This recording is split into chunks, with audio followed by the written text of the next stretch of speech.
नमस्कार दोस्तों, कैसे हैं आप। आशा करती हूँ सभी अच्छे से होंगे। दोस्तों, आज एक बहुत विशेष मुद्दे पे हम बात करना चाह रहे हैं।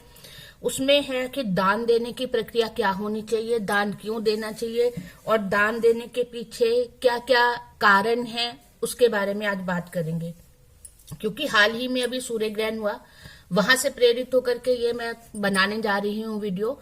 क्योंकि उसमें मैंने देखा कि जो लोग दान दे रहे हैं सूर्य ग्रहण के बाद, वो जो भी कोई मांगने आ रहा है उसी को दान देने जा रहे हैं। तो दान का पात्र कौन होना चाहिए, किसको दान देना चाहिए, किस दान देने से हमें उसका फल मिलता है, उन सभी चीजों पे आज हम गौर करेंगे।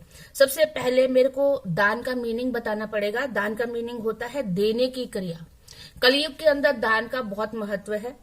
एक दोहा तुलसीदास जी का है, उससे शुरू करती हूँ। तुलसी पंछिन के पिए, घटे न सरिता नीर, दान दिए धन ना घटे, जो सहाय रघुवीर। कि धन देने से कभी भी हमारे धन में कमी नहीं होती। विद्या का दान देने से कभी विद्या में कमी नहीं होती। सरिता से जल अगर पंछी पी जाते हैं तो सरिता में, नदी में कभी भी पानी की कमी नहीं होती। इसलिए दान देना कलयुग के युग में अनिवार्य माना गया है। बहुत महत्व है इसका। सबसे बड़ा दान अन्न दान को माना गया है। उसके बाद धन दान को, विद्या दान को, श्रम दान को। इस तरह से दान की कई प्रक्रियाएं हैं जिनको हम फॉलो कर सकते हैं। अगर हम धन का या किसी भी चीज का दान करते हैं दोस्तों, तो उससे हमारे कर्म सुधरते हैं। कर्म सुधरते हैं तो हमारा भाग्य सुधरता है, और भाग्य सुधरता है तो हमारे कामों में कभी भी किसी तरह की कोई रुकावट नहीं आती।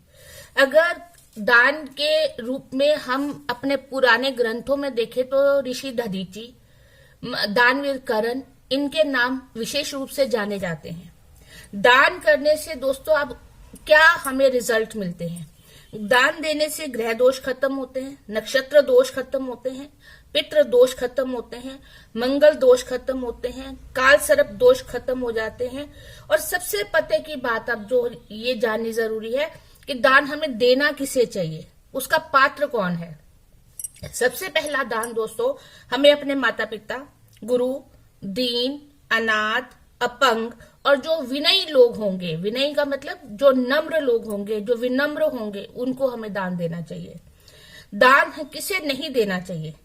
दुष्ट स्वभाव के लोगों को दान नहीं देना चाहिए, धोखेबाज लोगों को दान नहीं देना चाहिए, जुआरी हो उनको दान नहीं देना चाहिए, जो शराबी हो उसे दान नहीं देना चाहिए, जो आलसी हो उसे नहीं देना चाहिए, चोर, अयोग्य, चाटुकार, फरेबी, मूर्ख, अज्ञानी व्यक्तियों को दिया हुआ दान कभी भी फलीभूत नहीं होता है। बेसिकली अगर हम जाने तो दान का अधिकारी केवल योग्य व्यक्ति ही होना चाहिए, तभी उस दान की आपको फल मिलने की संभावना बढ़ती है। जब भी हम दान करें, वो किस प्रकार से दान करें दोस्तों। श्राद्धों में लोग अक्सर दान करते हैं। उसमें जब ये सूर्य ग्रहण लगता है तब लोग दान करते हैं, चंद्र ग्रहण होता है तब दान करते हैं, किसी भी पर्व या त्योहार पे लोग दान करते हैं। तो दान की प्रक्रिया क्या होनी चाहिए। जब भी हम दान करें, हाथ में जल लेकर के और दुर्वा लेकर के हमें दान करना चाहिए। तब जाकर के वो दान हमारा उन लोगों के लिए समर्पित होता है, उन देवी देवताओं के लिए समर्पित होता है जिनके प्रति हम दान दक्षिणा कर रहे हैं।